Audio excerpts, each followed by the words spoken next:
কি আজকে এত বেলা হতে চললো কিন্তু সবাই এখনো পর্যন্ত এলো না।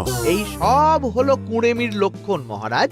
আপনি একদিন যারা যারা দেরি করছে তাদের চাপকে দেবেন, তাহলেই সব সিধে হয়ে যাবে। আর বলবেন না মহারাজ, আজকে গিন্নি কাঁচা লঙ্কা দিয়ে কুচো চিংড়ির ঝালটা যা বানিয়েছিল না, খেতে খেতে দেরি হয়ে গেল। গোলগাপ্পি দেওয়ার আর জায়গা পাও না না? বিশ্বাস করুন, সত্যি খুব ভালো রান্না করেছিল গিন্নি, তাই আবার আরেক হাঁড়ি ভাত চড়াতে বললাম। আর সেটা খেয়ে আসতেই তো দেরি হয়ে গেল। আরো এক হাঁড়ি? মহারাজ কিছু মনে করবেন না, এই পাঠশালা বন্ধ করে সব গুছিয়ে তাপে এলাম। সুপ্রভাত মহারাজ। সুপ্রভাত মহারাজ। প্রভাত আজকে আর শুনেই, তোমরা সবাই এত কুঁড়ে হয়ে গেছো যে কি বলবো। মহারাজ, এই কুঁড়েমির আসল কারণ হচ্ছে চর্বি। কথায় আছে, যত বেশি চর্বি তত তাড়াতাড়ি মরবি। আপনি কি বলতে চাইছেন মন্ত্রী মশাই, যে আমি তাড়াতাড়ি মরে যাব আর আপনি মজা দেখবেন? ঠাকুর ঘরে কে, আমি তো কলা খাইনি ব্যাপার হয়ে গেল। গোপালের একদম মোক্ষম জায়গায় আঘাত লেগেছে, যাকে বলে ওই আঁতে ঘা। তুমি বেশি কথা বলো না বৈদ্য, ছুঁচ করে চালুনির বিচার। হ্যাঁ, বৈদ্য তো দেরি করেই এসেছে। আমার মনে হয় প্রত্যেককে এমন ভাবে প্রশিক্ষণ দেওয়া দরকার যাতে তারা একটু চনমনে হয়ে ওঠে। হ্যাঁ মহারাজ, তাহলে আগামীকাল থেকেই শুরু হোক ব্যায়াম আর অস্ত্র শিক্ষা।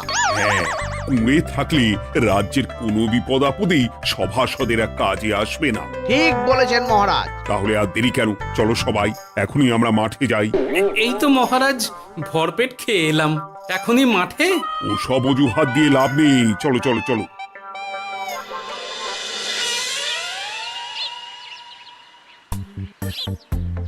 এবার সবাই সারিবদ্ধভাবে দাঁড়িয়ে পড়ো। এ কি, গোপাল কোথায়? মহারাজ, গোপাল আপনার পিছনে দাঁড়িয়ে আছে, চুপি চুপি। এই এই এই গোপাল, যাও যাও, মাঠের মাঝখানে গিয়ে দাঁড়াও। এই চাঁদি ফাটা রোদে কেন মহারাজ সুস্থ শরীরকে ব্যস্ত করছেন? এসব বাজে কথা শুনতে চাই না। শুয়ে বসে থেকে শরীরের কি অবস্থা করেছো? শরীরের নাম মহাশয়, যা সবে তাই সয়। তুমি যাবে না, তোমাকে এক্ষুনি বরখাস্ত করব। কি জ্বালা! যেখানে আমার সব কাজ বুদ্ধি দিয়েই হয়ে যায়, সেখানে গায়ের জোরের কি দরকার? হ্যাঁ, এই গোপাল, আমি 1 থেকে 3 অব্দি গুনবো, তারপরে সবাই এই মাঠের ধার বরাবর 5 বার পাক দিয়ে দৌড়বে। ঠিক আছে মহারাজ, আমি প্রস্তুত। আমি রোগা পটকা আছি, কোনো সমস্যাই হবে না। হয়ে গেল। সবাই প্রস্তুত? 1 2 3। কি হলো গোপাল, দৌড়াও দৌড়াও। মহারাজ, এর থেকে বেশি জোরে পারবো না। আই, কে আছো? একটা কঞ্চি দাও। এই সেরেছে। বেশ হয়েছে, বেশ হয়েছে, ব্যাটার এবার চর্বি কমবে। কি হলো গোপাল, হ্যাঁ হয়ে গেল? হ্যাঁ?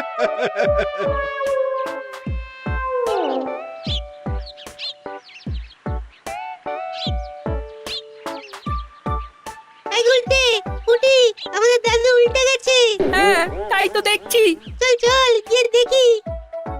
উফ, চেহারার কি অবস্থা বানিয়েছো গোপাল, হ্যাঁ? এতটুকু দৌড়তে গেলেই চিটপটাং। তাড়িয়ে দিন মহারাজ, এরকম বেঢপ চেহারা সভাসদকে আমাদের দরকার নেই। না না, তা বললে হবে নাকি গোপাল, তুমি এক্ষুনি বাড়ি চলে যাও, কালকে আবার মাঠেই দেখা হবে। এই দাদু, বাড়ি চলো। ওরে বাবারে!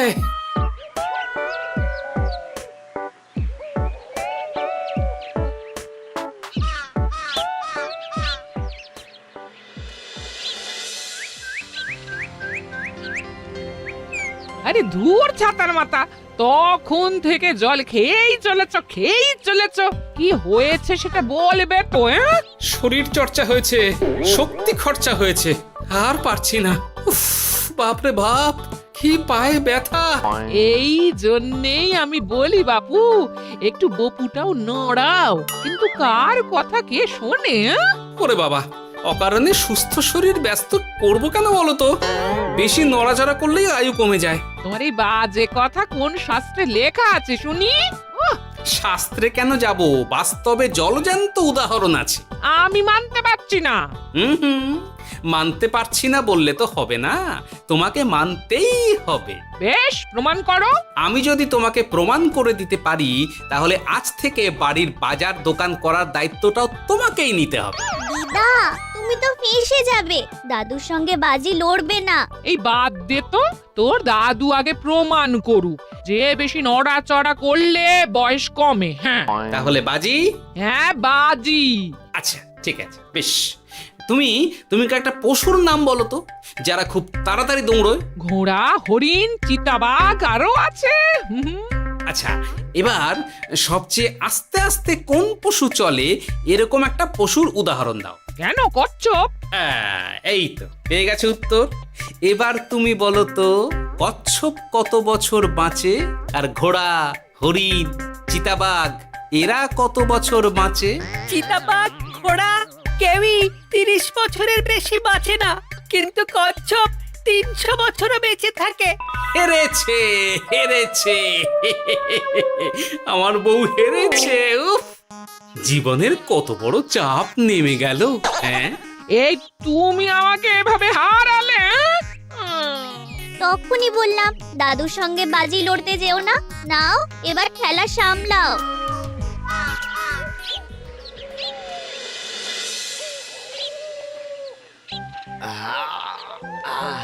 আরো ভালো করে মালিশ কর। আজকে ছোটাছুটি করে পা দুটো বেশ ব্যথা ব্যথা করছে। কালকে তো আবার অন্য পরীক্ষা। আরে আমার হালকা চেহারা আছে, সব সামলে নেব। কালকে তো অস্ত্র চালনা হবে, কালকে আমি কাঁপিয়ে দেব। কাঁপাতে তো হবেই মন্ত্রী মশাই। আমরা আপনার শরীরে এমন ঘষা মাজা করে দেব না, মনে হবে আপনি না একটা জলযন্ত্র অস্ত্র, অস্ত্র চালনা করতে যাচ্ছে। বাস, এই তো চাই। বাবারি, আস্তে আস্তে। আরে বাবা, আপনার তো ইস্পাতের শরীর, ভাঙবে তবু মচকাবে না। চিন্তা করছেন কেন? ভয় পাবেন না, ভয়কে জয় করতে হবে। আরে আরে আরে, তোরা আমার কথাটার সাথে করছিসটা কি? মানুষটা মরে যাবে তো। চিন্তা করো না গিন্নি। বাবা, ওরা বলেছে আমার ইস্পাতের শরীর, ভাঙবে তবু মচকাবে না। একবার এই বুড়ো বয়সে হাত পা ভাঙলে কি সামলাবে শুনি? মন্ত্রী মশাই, আমাদের বকশিসটা দিয়ে দিন, আমরা কেটে পড়ি।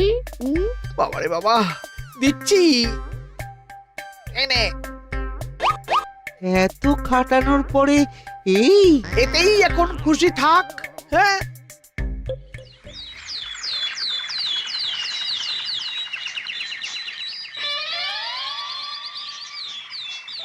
এবার তোমাদের সকলকে অস্ত্র শিক্ষা দেওয়া হবে। উফ, রোজ রোজ কি জ্বালাতনে পড়েছি, বাপরে বাপ। বাবা মা কাউকে ডাকার দরকার নেই, ভালো না লাগলে রাজসভা চাকরি ছেড়ে চলে যাও। মহারাজ, এটা তো উচিত নয়। যে যেটাই পারদর্শী তাকে সেটাই করতে দিন না।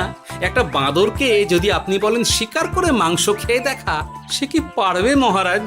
মহারাজ, গোপাল একটু বেশি কথা বলছে, ওকে আপনি বের করে দিন। আমি তোমার কথায় গলবো না গোপাল, তোমাদের সবাইকে এখন অস্ত্র শিক্ষা শিখতেই হবে। কর্তার ইচ্ছায় কর্ম, এখন তো আমার আর কিছুই বলার নেই। তাহলে আর দেরি কেন, তোমরা সবাই একটা করে ঢাল আর একটা করে তলোয়ার তুলে নাও। সেনাপতি, বলুন মহারাজ। তুমি সকলকে অস্ত্র শিক্ষা দেবে, তলোয়ার চালানো শেখাবে। এক এক করে প্রত্যেকে তোমার কাছে যাবে, আর এক এক করে তুমি সবাইকে তলোয়ার চালানো শেখাবে। আচ্ছা মহারাজ, তাহলে ওই সবার প্রথমে চলে আসুন মন্ত্রী মশাই। হ্যাঁ, আমি প্রস্তুত। আমার শরীর ইস্পাতের মতো, ভাঙবো তবু মচকাবো না।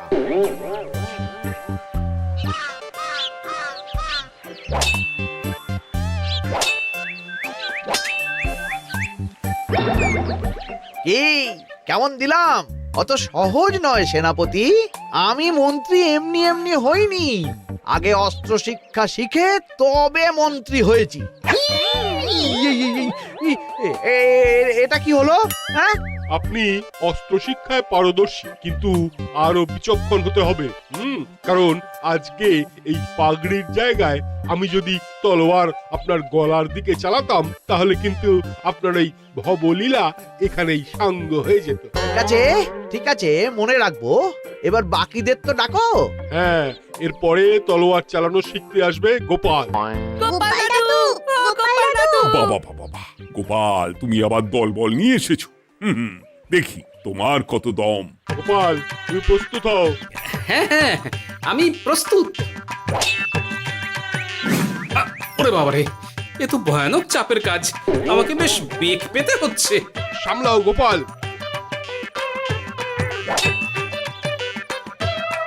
না, আমাকে অন্য রাস্তা দেখতে হবে। সেনাপতি, মহারাজের দিব্যি, তুমি আমার দিকে তলোয়ার ঢাল বাড়াবে না।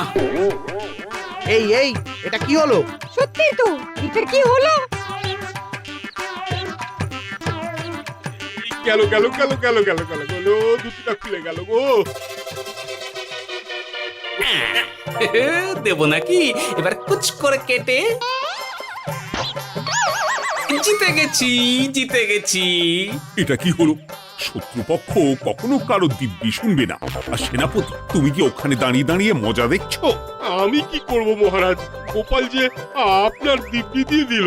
গোপাল বেটা খুব চালাক। তাহলে এখন উপায়? ওসব গোপাল তোমাকে বোকা বানাবার জন্য করেছে। তুমি ধুতি ঠিক করে আবার লড়াই চালিয়ে যাও। যথাজ্ঞা মহারাজ।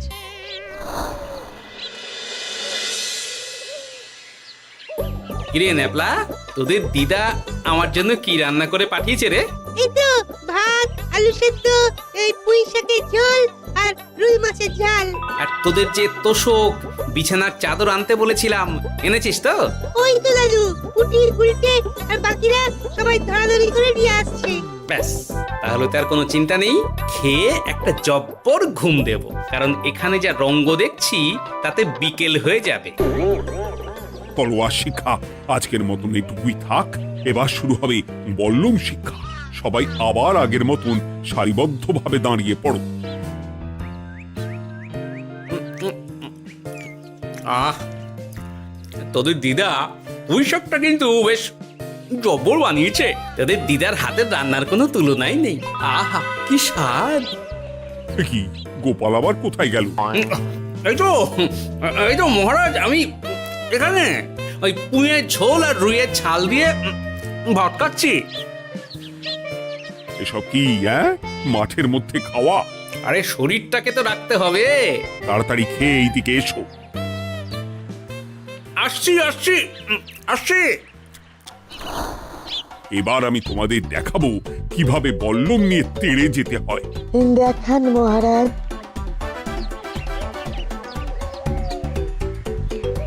এ তো খুবই সোজা মহারাজ। ঠিক আছে, তাহলে বল্লম নিয়ে তেড়ে যাও দেখি। দিন, আপনার হাতের বল্লমটাই দিন।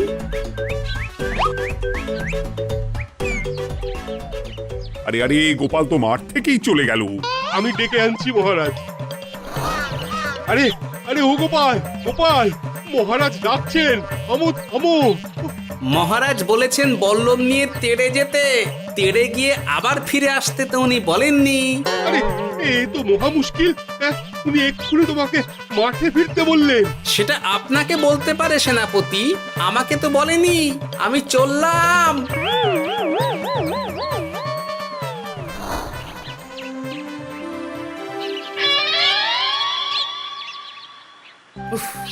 বাবারে বাবা, কি ঝক্কি! অনেক বুদ্ধি করে মাঠ থেকে খাটে চলে এসেছি। আমি আর উঠছি না।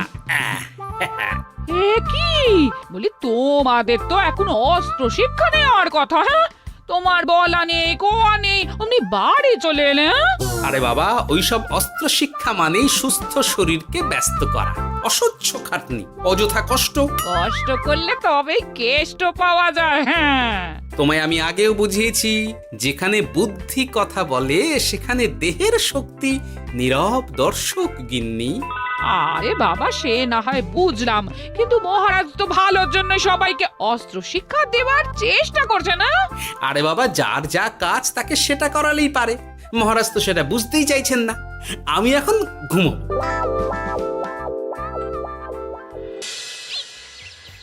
দরজা খোলো গোপাল, দরজা খোলো। গোপাল, গোপাল দরজা খোলো বলছি। ব্যাস হয়ে গেল। একটু শান্তিতে ঘুমাবো তার জো নেই। দরজা খোলো গোপাল। বলুন মহারাজ। তুমি কি পেয়েছোটা কি গোপাল? রাজসভায় দেরি করে আসবে, তারপর অস্ত্র শিক্ষার সময় ফাঁকি বাজি দেবে। এভাবে তো আর তোমাকে মনে হচ্ছে রাজসভায় রাখা যাবে না। মহারাজ, গোপাল তো মুখের কথার লোক নয়, ওকে তাড়িয়ে দিই। কেন মহারাজ? আমি কি এমন মহাপাপ করেছি যে আমাকে তাড়িয়ে দেবেন? এই যে আমার কথা শুনছো না, এটাই তোমার অপরাধ। অপরাধ নেবেন না মহারাজ। পণ্ডিতের দায়িত্ব পুজো করা, সভাকবির দায়িত্ব কবিতা বলা, সাহিত্য চর্চা করা, আর আমার দায়িত্ব হাসি মজা করে আপনার মন ভালো রাখা। কিন্তু আপনি আমাকে জোর করে যুদ্ধের ময়দানে ঠেলে দিতে চাইছেন। এটা আমার ইচ্ছে। আমিও তো মহারাজ ইচ্ছে করলেই অনেক কিছু করতে পারি। চোখ বন্ধ করে লক্ষ্য ভেদ করতে পারি, শুধু বুদ্ধি দিয়ে। আরে বাহ, এত বড় কথা! তাহলে মহারাজ, ওকে বলুন পরীক্ষা দিতে। কি পরীক্ষা? আমি একটা ঘরে বর্ম পরে দাঁড়িয়ে থাকব। তোমার হাতে অস্ত্র দেব, আমার মাথায় একটা আপেল থাকতে হবে, আর তুমি কিভাবে আমার মাথা থেকে ওই আপেল ফেলতে পারো দেখব। এ তো খুবই সোজা। কি গোপাল, তাহলে লড়বে নাকি বাজি? হ্যাঁ, লড়তে রাজি আছি। তাহলে আজ রাতেই হয়ে যাক পরীক্ষা। যদি এই পরীক্ষায় উতরে গেলে তো ভালো, নইলে তোমার চাকরিটা গেল। গোপাল, তুমি পারবে তো?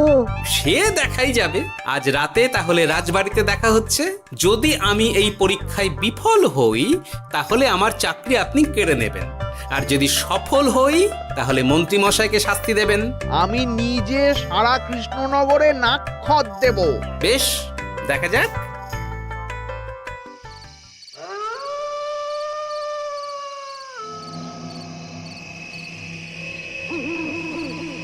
কি মন্ত্রীমশাই, ব্যবস্থা সব ঠিকঠাক হয়েছে তো?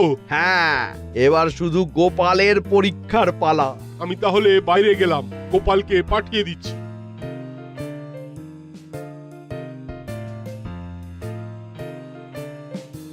এবার যাও গোপাল, ঘরের ভিতরে যাও। দেখি তুমি কি করে মন্ত্রীর মাথা থেকে আপেল ফেলতে পারো। আপনি তো শুধু আমার চোখ ঢেকেছেন, আমার নাক, মুখ, কানও ঢেকে দিন, যাতে ঘ্রাণেন্দ্রিয়, শ্রবণেন্দ্রিয়েরও সাহায্য না নিতে পারি। বেশ, তাহলে তাই হোক। আই, কে আছো? গোপালের মুখ, নাক আর কান ঢাকো। যথাজ্ঞা মহারাজ। একটু একটু মোটা কাপড় দিয়ে নাক মুখ ঢাকো, হ্যাঁ, যাতে সেভাবে আপেলের গন্ধ না পাই। বেশ বেশ।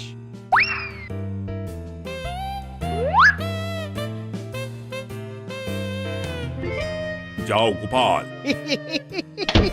গোপাল, এবার তোমার চাকরি গেল।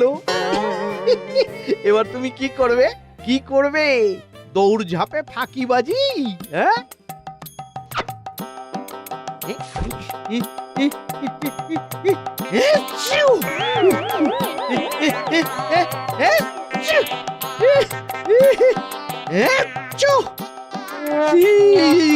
গেল গেল গেল গেল গেল, আপেল পড়ে গেল। আপেল পড়ে গেল? মহারাজ, এর মধ্যেই গোপাল আপেল ফেলে দিয়েছে। ঘরের ভেতরে চলো।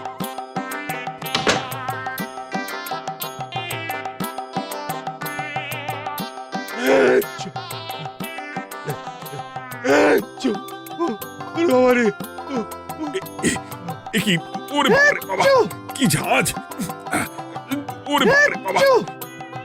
কি মহারাজ, দেখলেন তো গোপালের চমক? অস্ত্র ছাড়াই আপেল ফেলে দিলাম। কি, এটা তো তুমি নীতি বিরুদ্ধ কাজ করেছো। সারা ঘরে নস্যি ছড়িয়ে দিয়েছো।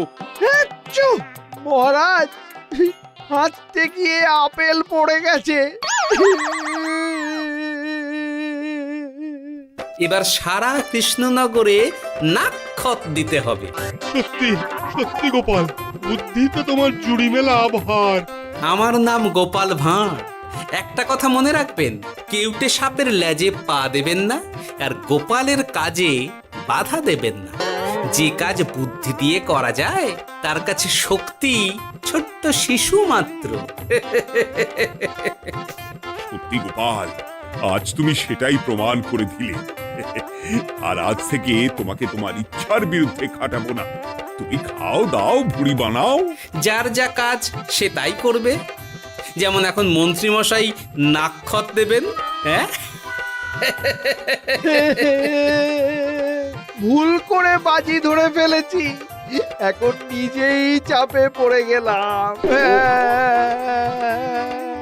তাহলে আর দেরি কেন? নাক্ষত এখন থেকেই শুরু হোক। কৃষ্ণনগরের রাস্তা শেষ হতে হতে সকাল হয়ে যাবে।